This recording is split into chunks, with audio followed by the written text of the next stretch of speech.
Good afternoon, everyone. Thank you for joining us here at Channel 320 News, USC's most popular news source. Today, the Channel 320 team and I would like to talk to you all about an exciting development in the energy sector, which promises to change the way millions of people access clean energy. That's right, today we are talking about smart microgrids. Now, given the fact that I am reading these words for the very first time from this teleprompter, I have no idea what that means. Luckily, our team member, Tyler Diefenbach, can explain what this technology entails. Sending it to you, Tyler. All right, so what is a microgrid? The term essentially refers to a localized group of energy sources and sinks that typically operate synchronous with a conventional centralized grid, but can disconnect and operate autonomously when appropriate. Microgrids can consist of multi-structure complexes, a single building, which is called a nanogrid, or even a single person with a cell phone and a solar charger. This is called a picogrid. In simpler terms, microgrids are self-contained entities capable of extracting sufficient energy to sustain their energy demands. There are roughly 1,900 operational or planned microgrids in the United States, which include campus institutions, military installations, remote rural communities, and industrial operations. The benefits of this new approach to energy are immediate and compelling. Microgrids represent a more flexible and efficient mechanism to meet demands of smaller populations than typical hard path approach of expensive centralized infrastructure. This is a cheap way to extend power access in rural or poorer areas, with a lot of interesting possibilities to energize developing countries. Here in the US, microgrids provide energy independence for consumers and stimulate increased competition for energy service providers. The decentralized structure reduces national infrastructure vulnerability to failure or attack and can be coupled with low energy density, low environmental impact emerging renewable energies to meet the demands of the modern homeowner in a sustainable way. In short, microgrids are awesome, and thanks to their diversity of scale, you too can be a part of this movement. Back to you, Michael. Thank you so much, Tyler, for that riveting introduction to smart microgrids. Now, to tell us more about what these microgrids have already accomplished in the world, I'm going to send it off to our in-the-field researcher, Carolyn Rosanky. Take it away, Callie. Thank you, Michael. For an example of how microgrids can be a successful part of the solution to global energy demand, we look to Fort Collins, Colorado. In order to encourage the use of distributed resources to reduce peak local demand for energy, the city has created a microgrid that supports many customers, including the Colorado State University and several large industrial facilities.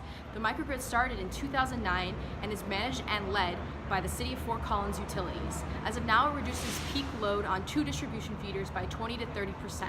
The microgrid draws its power from a diverse set of energy sources that include solar PV, cogeneration, microturbines for wind power, and fuel cells. The city receives $6.3 million from the U.S. Department of Energy, $4.3 million from industrial partners, and several million from its own coffers for its huge project. Some of the challenges of the project faced by the city is addressing the potential financial conflicts where city power companies may see microgrids as competition.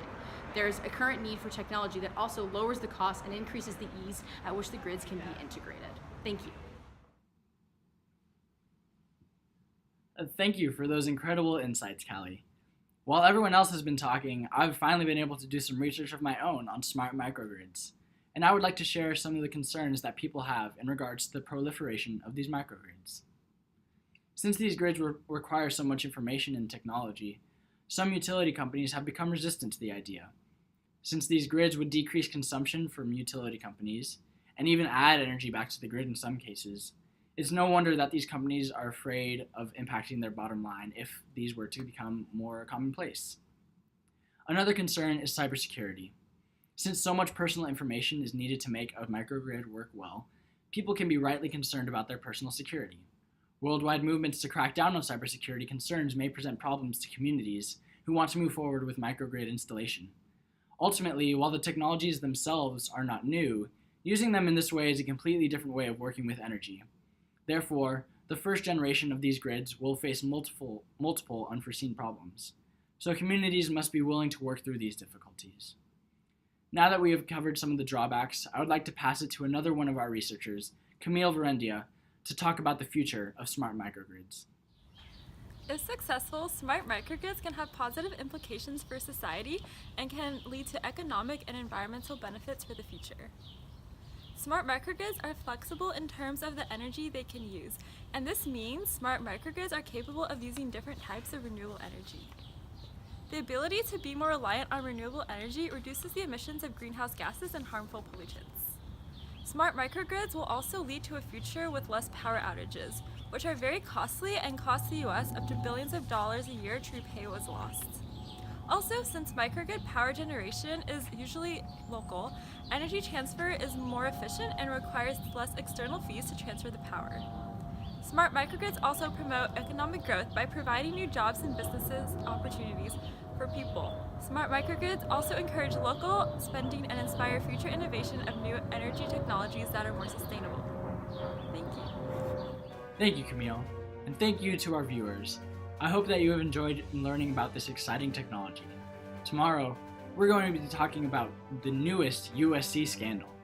Professor Beauregard Tirebiter is stealing food from the dining halls? We hope you will join us again very soon. Thank you, and have a good evening. Are we off air? We're off air? Okay, cool. Finally, done with that.